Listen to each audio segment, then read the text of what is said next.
Bonsoir à tous et bienvenue ce soir à la Minupsie sur la thématique du deuil que vous avez choisi dans le sondage. Je vais attendre un petit peu avant de commencer. J'espère que vous allez bien, que vous avez passé une bonne journée avec ce beau soleil que nous avons en ce moment à Nice. Alors, y a-t-il quelqu'un ce soir? Alors, je vais garder le sourire. C'est un thème qui est assez triste, effectivement, le deuil. Néanmoins, je veux dire, autant être agréable et continuer à... Il y a deux personnes qui me regardent. Je ne vois pas encore qui c'est. En tout cas, bonsoir à vous. Donc, je disais, autant être agréable et à sourire aussi, même si c'est un sujet qui peut être triste, hein, que ce soit le deuil ou bien un jour peut-être on aura en thématique la mort, l'adaptation par rapport à ce cycle de vie, justement, où vous en êtes. Et on peut quand même avoir le sourire pour parler de quelque chose de peut-être difficile pour certaines personnes. Néanmoins, on peut quand même essayer de garder le sourire. C'est quand même plus agréable pour la personne en tout cas qui écoute. Alors, je vais commencer tout doucement et puis n'hésitez pas, comme chaque semaine, à marquer des commentaires et puis dans ce que je dirai, petit à petit, je répondrai à vos commentaires. Par rapport au deuil, en fait, je pense qu'il y a pas mal de personnes qui ont vécu un deuil.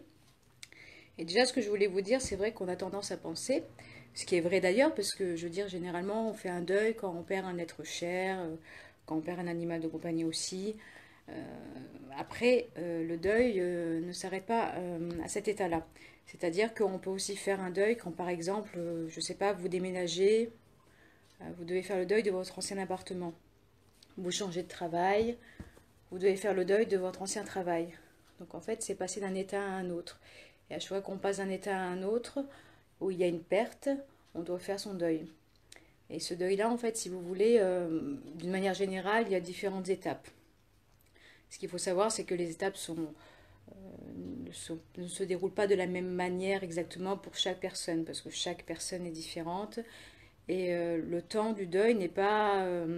des fois, j'entends parler de 6 mois, j'entends parler de peut-être un an. C'est propre à chacun. Il y a des personnes qui vont pouvoir faire leur deuil en peut-être 4 mois et d'autres en 2 ans, voire 5 ans.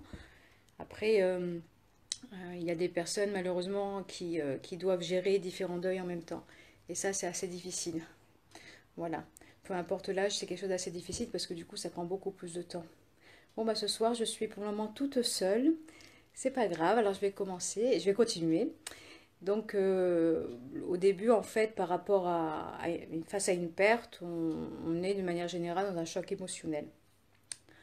Après, il y a le passage du déni. Et quand on est dans le déni, en fait, je surveille parce que j'ai mes chats tout autour de moi, donc je surveille ce qu'ils font en même temps, qu'ils ne fassent pas de bêtises.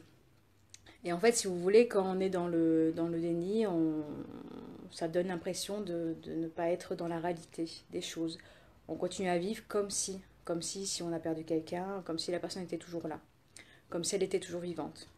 Donc ça peut prendre effectivement du temps aussi. Ensuite, il y a le moment donné, j'aimerais bien avoir un petit commentaire. Et je continue.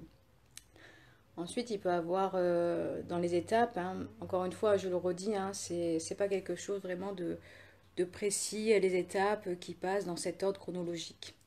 Par exemple, là, je vais vous parler de la colère. Il y a des personnes qui vont peut-être passer avant par une phase de tristesse avant d'être dans la colère. C'est propre à chacun. Alors, quand on est en colère, la colère, elle est soit centrée sur soi, et quand elle est centrée sur soi, on s'en veut de différentes choses. Donc là, on a aussi une émotion secondaire qui est très agréable, la culpabilité. Et autrement, la colère, elle est centrée sur les autres. Donc, c'est aussi une période difficile à vivre. Mais c'est quelque chose justement qui fait partie des étapes du deuil.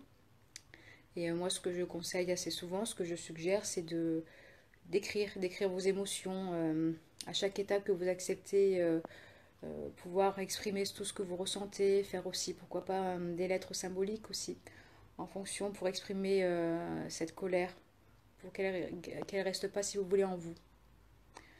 Ensuite, il y a la tristesse, donc ça c'est propre à chacun, ça peut durer pas trop longtemps, voire amener à une dépression, hein, c'est pas la finalité.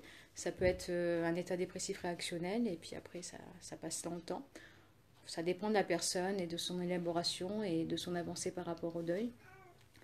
Ensuite, en fonction de la situation, ça me fait penser aux personnes par exemple qui sont malades. Il peut y avoir un moment donné où il y a le marchandage aussi. Ou par exemple, la personne, elle va demander elle va vouloir voir un autre médecin pour avoir un autre avis par rapport à sa maladie. Et voilà, c'est gagner du temps sur l'espérance peut-être que la finalité sera différente par rapport au deuxième diagnostic, voire au troisième ou au quatrième. Encore une fois, c'est propre à chaque personne. Et ensuite, après tout cela, il y a l'acceptation. Et ça, c'est un pas en avant, parce que quand on est dans l'acceptation, c'est la souffrance s'estompe de plus en plus. Et on accepte la réalité telle qu'elle est. Et c'est une bonne chose. On le vit beaucoup mieux et on se sent plus apaisé. Et c'est ce qui nous permet, si vous voulez, l'acceptation. Ça ne veut pas dire qu'on est résigné. L'acceptation, justement, c'est une source de reconstruction, d'élaboration. C'est un élan vital de vie. Et avec un dynamisme, justement, pour continuer à avancer et vivre même encore, je dirais, hein, pleinement la vie, encore plus, d'autant plus qu'elle est précieuse. Et on se rend beaucoup plus compte que la vie est précieuse quand on perd des êtres chers. Et puis voilà, quand la reconstruction, après, je veux dire, je suis en train de penser aussi, hein, comme vous savez, je fais des formations en gérontologie, j'ai travaillé en EHPAD.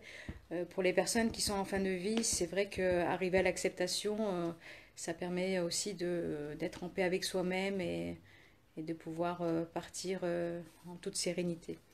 Donc c'est un travail que certaines personnes âgées peuvent atteindre, peuvent réaliser et d'autres pas. Ça dépend de leur état aussi.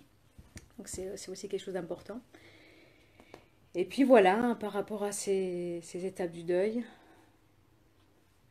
Bon, peut-être que j'aurai des commentaires par la suite. Je vois encore qu'il y a une personne qui me regarde.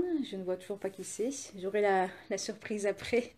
Je vais prendre juste mes notes pour... j'avais noté quelques petits éléments à vous donner en dehors de la lettre symbolique, d'écrire vos émotions, pour regarder un petit peu s'il y a quelque chose que j'ai oublié.